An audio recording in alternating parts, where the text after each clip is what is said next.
Phenols का जो boiling point होता है, वो अगर हाइड्रोकार्बन से कंपेयर करें या आपके अल्काइल हैलाइड से कंपेयर करें तो ज्यादा होता है, बिकॉज इसमें एसोसिएशन होती है। एक वर्ड याद रखिएगा, एसोसिएशन। एसोसिएशन का मतलब होता है एक मॉलिक्यूल दूसरे से जुड़ा हुआ है। क्यों? Because of hydrogen bonding. इसमें इंटरमोलिकुलर हाइड्रोजन बॉन्डिंग होती है। जो ईथर्स होते हैं ना, उनका बॉइलिंग पॉइंट ज्यादा नहीं होता है, क्योंकि इनमें इंटरमोलिकुलर हाइड्रोजन बॉन्डिंग नहीं होती है।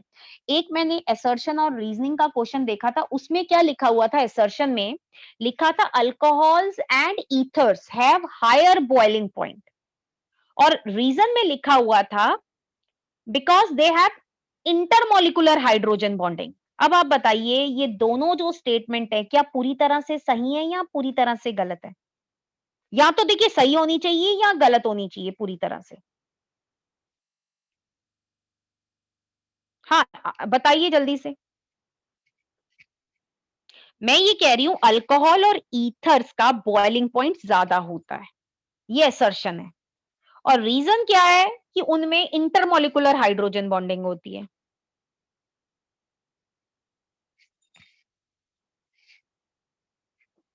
मैम गलत है। दोनों ही गलत है, क्योंकि देखिए मैं देखो, मैंने जब बोला है, मैंने असर्शन कही है alcohol and ethers have high boiling point. तो अब आप खुद सोचिए, अल्कोहल का हाई हो सकता है लेकिन ईथर का तो नहीं हो सकता ना। तो इसका मतलब पूरी स्टेटमेंट क्या है? रॉन्ग है ना। अल्कोहल, या तो मैं ये बोलती कि alcohols have higher boiling point, तब तो ठीक होती स्टेटमेंट, लेकिन मैंने यहाँ पे बोला अल्कोहल एंड ईथर्स, इसका मतलब ये स्टेटमेंट गलत है। अब रीजन अगर आप देखें, मैं कह रही हूं it has intermolecular hydrogen bonding. Hydrogen bonding it they have, मैंने बोला है, तो इसका मतलब मैं ये कह रही हूँ कि ईथर्स और अल्कोहल में हाइड्रोजन बॉन्डिंग होती है इंटरमोलिकुलर, तो वो गलत है। अल्कोहल में जरूर होती है लेकिन ईथर में नहीं होती। इसका मतलब मेरी दोनों जो स्टेटमेंट है वो पूरी तरह से क्या है? गलत है। ठीक है, दोनों ही गलत है।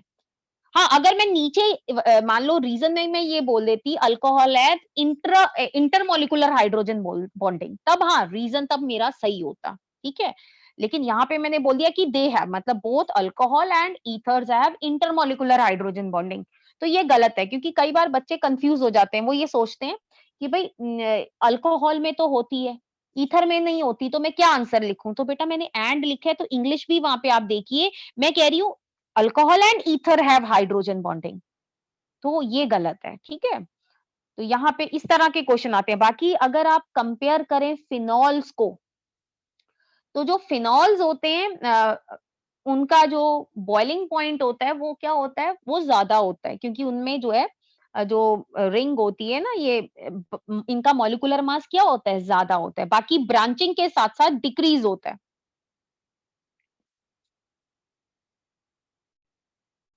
ठीक है, then they are soluble in water.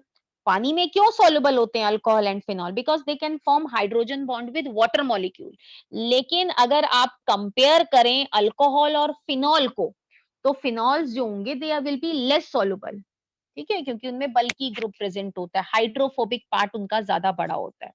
Then बेटा आता है केमिकल रिएक्शन। केमिकल रिएक्शंस में हमने अल्कोहल के केमिकल रिएक्शन जो है, अल्कोहल और फिनॉल्स के केमिकल रिएक्शन में तीन कैटेगरीज आई थिंक पढ़नी है। पहला हम पढ़ेंगे acidic character of alcohol and phenols. फिर हम रिएक्शंस पढ़ेंगे जो सिर्फ अल्कोहल देते हैं, और उसके बाद हम देंगे फिनॉल्स जो देते हैं रिएक्शन। तो पहले ये इसमें ना एक चीज बात की गई है कि जो अल्कोहल्स होते हैं ना, अल्कोहल्स ये न्यूक्लियोफाइल भी, एज अ न्यूक्लियोफाइल भी काम करते हैं। They also act as electrophile in some of the reaction. जब ये न्यूक्लियोफाइल काम करते हैं तो ये जो सीओ जो यहाँ पे देखिए, ये एज अ न्यूक्लियोफाइल काम करते हैं। ये क्या करते हैं? अपना लोन पेयर प्रोवाइड करते हैं। ठीक है, और दूसरे के अंदर अगर आप देखें, जो प्रोटोनेटेड अल्कोहल होते हैं, जब इनका प्रोटोनेशन हो जाती है, प्रोटॉन ऐड हो जाता है, तो उसके बाद ये एज अ इलेक्ट्रोफाइल काम करते हैं, और इन पे क्या अटैक करता है? न्यूक्लियोफाइल अटैक करता है ना, Br माइनस न्यूक्लियोफाइल है। तो पहले तो हम देखेंगे एक रिएक्शन है, यहाँ पे मुझे रीजनिंग का क्वेश्चन दिखा था एक, वो है reaction involving cleavage of OH bond, मतलब एसिड स्ट्रेंथ की हम बात करेंगे। एक चीज और ध्यान रखनी है बेटा, जो अल्कोहल और फिनॉल्स होते हैं दोनों ही मेटल, सोडियम, एल्यूमिनियम, पोटेशियम, इनके साथ रिएक्ट होते हैं और अल्कोक्साइड और फिनॉक्साइड बनाते हैं। लेकिन एक ऐसा रिएक्शन है, ये देखिए नीचे वाला, NaOH के साथ, तो ये ध्यान रखना है सिर्फ फिनॉल, अल्कोहल नहीं, फिनॉल वही NaOH के साथ रिएक्ट करते हैं। तो कई बार बेटा पेपर में ना या असर्शन रीजनिंग में बोल देंगे कि alcohol react with NaOH to form alkoxide. तो क्या मेरी स्टेटमेंट सही है? नो मैं कह मैम। रही हूँ नो मैम। अल्कोहल, हाँ, तो ये पॉइंट ध्यान रखना है। और कई बार ना MCQ के क्वेश्चन भी ऐसे आते हैं, उन्होंने बोला होता है कि एक कंपाउंड है, उनमें से ये NaOH के साथ रिएक्ट कर रहा है, पहचानो कौन सा कंपाउंड है। तो कई बार हम कंफ्यूज हो जाते हैं, हम सोचते हैं NaOH के साथ रिएक्शन, ये बेस है NaOH, तो इसके अल्कोहल भी रिएक्ट करते होंगे, तो वो उसमें जो फिनॉल होगा वही रिएक्ट करेगा NaOH के साथ। और जो फिनॉल्स होते हैं वो ज्यादा, they are more acidic than alcohols. ठीक है, उसके बाद आपका एसिड स्ट्रेंथ से रिलेटेड क्वेश्चन आते हैं, जिसको हमने पहले भी डिस्कस किया था। तो ये चीज ध्यान रखनी है कि जो प्राइमरी अल्कोहल होते हैं वो ज्यादा एसिडिक होते हैं, देन 2 डिग्री, देन 3 डिग्री। अच्छा, एक चीज और आपने ध्यान रखनी है, जब अल्कोहल अपना प्रोटॉन दे देते हैं तो जो बेस बनता है, जो कॉन्जुगेट बेस बनता है, दिस इज अल्कोक्साइड। तो बेटा ये चीज आपने ध्यान रखनी है, बेस जो है उसकी स्ट्रेंथ आ सकती है। अब आप खुद सोचिए, ये मैंने जो बेस बनाया, अभी मैं बना रही हूं, ये अगर हम देखें, ये टर्शरी बेस है अल्कोक्साइड आयन। तो जो टर्शरी होता है, देखिए जितना ज्यादा नेगेटिव, क्योंकि इसके ऊपर नेगेटिव चार्ज है, जो चीज नेगेटिव चार्ज को स्टेबल करेगी वो इसको, ये देखिए जितना ज्यादा नेगेटिव चार्ज होगा उतना ये क्या होगा, स्ट्रॉन्गर बेस होगा, क्योंकि बेस क्या होता है, जो प्रोटॉन लेता है। तो आप खुद सोचिए, यहाँ पे 3 CH3 ग्रुप लगे हुए हैं, 3 CH3 ग्रुप का मतलब हो गया 3 प्लस आई इफेक्ट। तो माइनस चार्ज बढ़ेगा इस अल्कोक्साइड आयन पे, तो ये आसानी से क्या करेगा, प्रोटॉन क्या करेगा, एक्सेप्ट करेगा। तो इसका मतलब जो 3 डिग्री अल्कोक्साइड आयन होता है वो ज्यादा बेसिक होता है। अगर मैं बेसिक स्ट्रेंथ की बात करूं, देन 2 डिग्री, देन 1 डिग्री। लेकिन अगर हम अल्कोहल की बात करें तो 1 डिग्री अल्कोहल ज्यादा एसिडिक होता है, देन 2 डिग्री, देन 3 डिग्री। ये हमने पहले भी डिस्कस किया था। बाकी जो बेटा अल्कोहल और फिनॉल्स होते हैं, ये जो होते हैं, because they can able to donate their proton to stronger base, तो ये ब्रोंस्टेट एसिड भी होते हैं। इसके अलावा जो अल्कोहल और फिनॉल्स होते हैं, दे जो अल्कोहल्स होते हैं, मेनली बात करें अल्कोहल्स की, they act as Bronsted bases as well. क्यों? बिकॉज जब इनके सामने एक स्ट्रॉन्ग एसिड जैसे कि सल्फ्यूरिक एसिड प्रेजेंट होगा, तो ये एज अ बेस काम करेंगे। ये क्या करेंगे, दे विल एक्सेप्ट द, ये क्या करेंगे, अपना लोन पेयर डोनेट करेंगे ऑक्सीजन का। तो they will act as proton acceptor. तो कई बार ऐसी चीजें आ जाती हैं, पूछ लिया जाता है, अगर आप, मैं आपको बोलूं ये अल्कोहल है और ये वाटर है, एक वाटर मैं यहाँ लिख दूं, इन दोनों में से ज्यादा एसिडिक कौन है, तो वाटर ज्यादा एसिडिक होगा। लेकिन अगर मैं बेस, इनके कॉन्जुगेट बेस की बात करूं, तो अल्कोहल का कॉन्जुगेट बेस होता है RO माइनस, इसका होता है OH माइनस। अब मैं इनमें से पूछूं कौन ज्यादा स्ट्रॉन्ग बेस होगा, बताइए, RO माइनस या OH माइनस? मैम अल्कोक्साइड वाला मैम, RO माइनस। क्योंकि जितना माइनस चार्ज होगा उतनी आसानी से ये प्रोटॉन एक्सेप्ट कर लेगा। तो ये सारी चीजें हमने पहले भी डिस्कस की थी। ऐसे ही बेटा आपका एसिडिटी आ जाती है फिनॉल की। तो अब आप खुद सोचिए, मैं ये कह दूं आपको, ये कंपाउंड दे दिया, फिनॉल दे दिया और एक और कंपाउंड दे दिया। अब मैं कहूं इनमें से ज्यादा जो है बेसिक कौन होगा, सॉरी ज्यादा एसिडिक कौन होगा, इस तरह का क्वेश्चन आ सकता है। अब खुद सोचिए, मैंने आपको कहा था कि देखिए जो फिनॉल्स होते हैं इनमें फिनॉक्साइड आयन बनता है। फिनॉक्साइड आयन जितना ज्यादा स्टेबल होगा, इस पे माइनस चार्ज है तो इसको इलेक्ट्रॉन विड्रॉइंग ग्रुप स्टेबल बनाएगा और इलेक्ट्रॉन डोनेटिंग ग्रुप अनस्टेबल बनाएगा। तो मैंने आपको ये चीज बताई थी कि जो R ग्रुप होता है या OR ग्रुप होता है, ये इलेक्ट्रॉन डोनेटिंग होता है, ये अनस्टेबल बनाता है। तो इसका मतलब ये एसिड स्ट्रेंथ को क्या करता है, कम करता है। तो अगर आप कंपेयर करें तो जो फिनॉल होगा it will be more acidic, और फिनॉल जब ज्यादा एसिडिक है तो इसका pKa कम आएगा। ठीक है, तो इस तरह की चीजें आ सकती हैं। 3-4 कंपाउंड दे देंगे और आपको बोलेंगे इनमें सबसे ज्यादा एसिडिक कौन सा होगा। तो ये चीजें आप ध्यान रखिएगा। फिनॉक्साइड, अच्छा कई बार ये भी आ जाता है कि कुछ लोग ये कह देते हैं कि फिनॉल जो है, फिनॉल में भी रेजोनेटिंग स्ट्रक्चर होते हैं। फिनॉक्साइड आयन, अब ये देखिए ये फिनॉल है, ये फिनॉक्साइड आयन है, फिनॉक्साइड आयन में भी रेजोनेटिंग स्ट्रक्चर होते हैं। तो जो फिनॉल, जब दोनों ही रेजोनेंस स्टेबलाइज हैं, तो ये फिनॉक्साइड आयन क्यों बनाता है? क्योंकि जो फिनॉक्साइड आयन होता है इट इज मोर स्टेबलाइज्ड, ये ज्यादा स्टेबलाइज होता है, इसके रेजोनेटिंग स्ट्रक्चर ज्यादा स्टेबल होते हैं। किसके स्ट्रक्चर से? फिनॉल से। क्यों? फिनॉल के स्ट्रक्चर को अगर आप ध्यान से देखेंगे, यहाँ पे चार्ज सेपरेशन है, प्लस और माइनस चार्ज अलग अलग हो रहे हैं। ये एक मॉलिक्यूल था न्यूट्रल, उसके बाद आगे देखिए प्लस और माइनस चार्ज अलग अलग हो गए। लेकिन ये अगर आप फिनॉक्साइड आयन के स्ट्रक्चर देखेंगे, इसमें ऑलरेडी सब पे ही माइनस चार्ज है, कोई चार्ज सेपरेशन नहीं हो रही है। तो ये जो स्ट्रक्चर्स होते हैं फिनॉक्साइड आयन के, ये ज्यादा स्टेबल होते हैं। तो इसीलिए जो फिनॉल होता है वो ज्यादा स्टेबल फिनॉक्साइड आयन बनाना प्रेफर करता है by denoting, by donating its proton. ठीक है।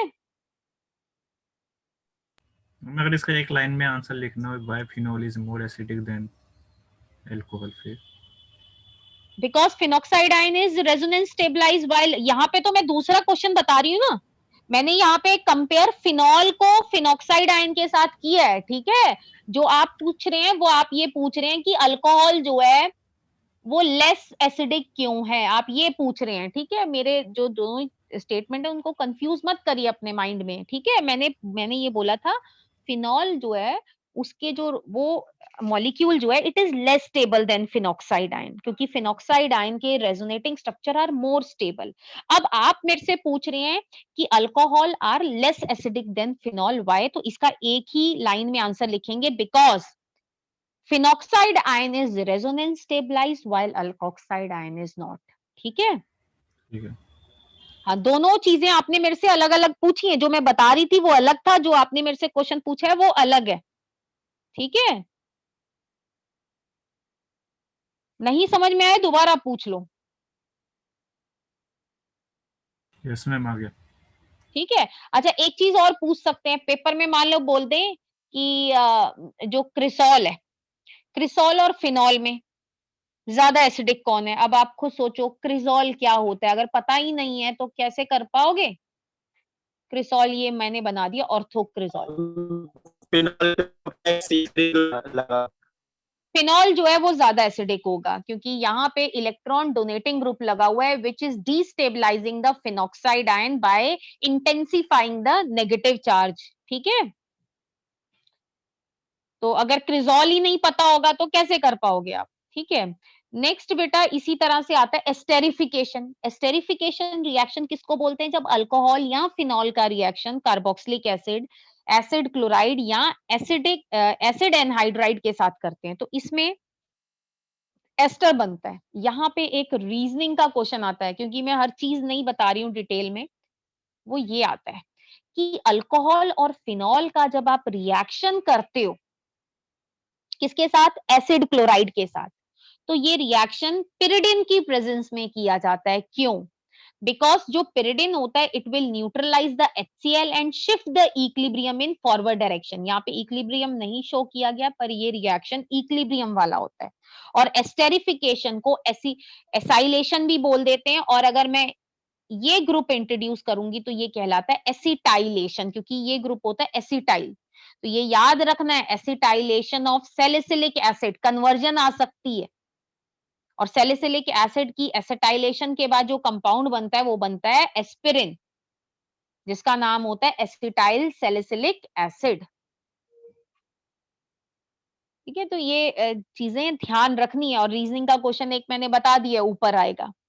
अभी तक आप खुद सोचिए, कोई इतने रीजनिंग के खास क्वेश्चन आए नहीं है जितने की हमने चैप्टर 1 में अभी तक कर लिए थे।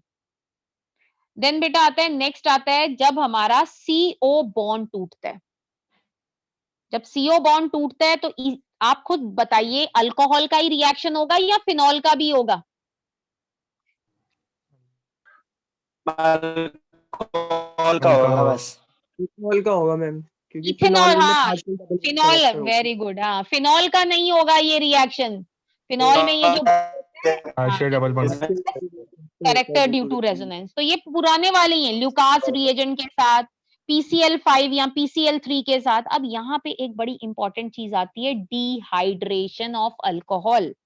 अगर आप अल्कोहल की डिहाइड्रेशन करते हैं तो ये एक एलिमिनेशन रिएक्शन है, और कई बार ये मैंने पीछे भी आपको बताया था, इसमें हम डिहाइड्रेशन कैसे कर सकते हैं, एसिड के साथ हीट करके, या कैटलिस्ट के साथ, जिंक क्लोराइड या अल्यूमिना, अल्यूमिना Al2O3 को बोल देते हैं।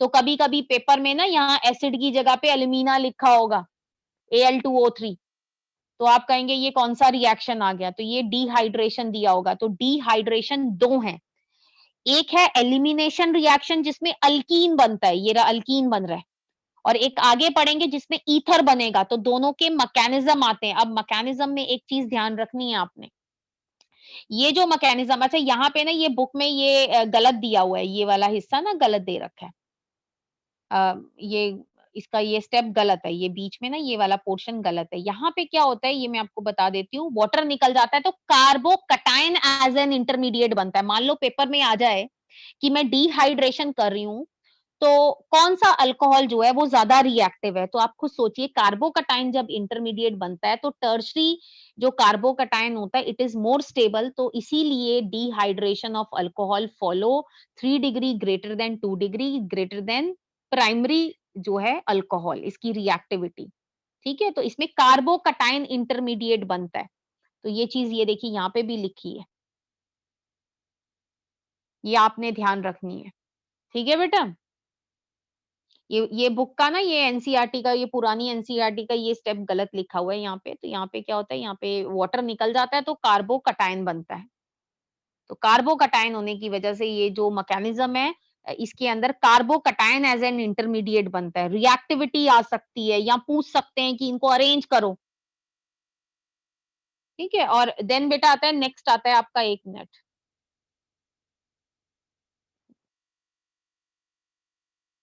ऑक्सीडेशन। ऑक्सीडेशन को डिहाइड्रोजिनेशन भी बोलते हैं।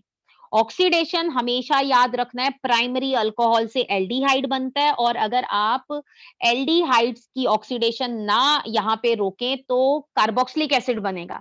लेकिन अगर आप ऑक्सीडेशन यहीं तक रोकना चाहते हैं, सिर्फ एल्डिहाइड तक, तो इसके लिए बेस्ट रिएजेंट होता है PCC, पिरिडीनियम क्लोरोक्रोमेट। इसका कोई असर नहीं पड़ता डबल बॉन्ड पे, तो कई बार पेपर में आ जाता है। जो केमेनोफोर होता है ना, एसिडिफाइड या अल्कलाइन, ये क्या होता है, ये स्ट्रॉन्ग ऑक्सीडाइजिंग एजेंट होता है, इससे सीधा अल्कोहल से एसिड बनेगा, तो इसलिए हम KMnO4 नहीं यूज करते हैं अगर हम स्टेज जो है एल्डिहाइड स्टेज या कीटोनिक स्टेज तक रोकना चाहते हैं।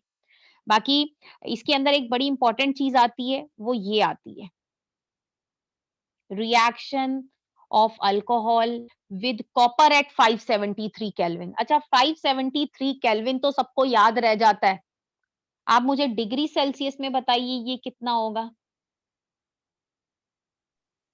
300। तो कई 300। बार, हाँ, तो कई बार लिखा होता है कॉपर एट 300 डिग्री सेल्सियस, तो बच्चे वहीं कंफ्यूज हो जाते हैं, ये क्या दे दिया। तो 573 को आप लोगों को कंफ्यूज करने के लिए वो 373 भी देंगे। अब आप खुद देखिए, अगर 1 डिग्री और 2 डिग्री अल्कोहल होगा तो आपकी, अगर देखें यहाँ पे डिहाइड्रोजिनेशन होगी, लेकिन अगर ये 3 डिग्री अल्कोहल होगा तो क्या होगी, डिहाइड्रेशन होगी और अल्कीन बनेगा। तो यहाँ पे भी कन्वर्जन में या नेम रिएक्शन में या MCQ के क्वेश्चन आ सकते हैं।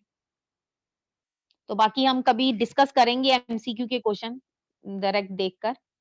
देन आते हैं आपके रिएक्शन ऑफ फिनॉल।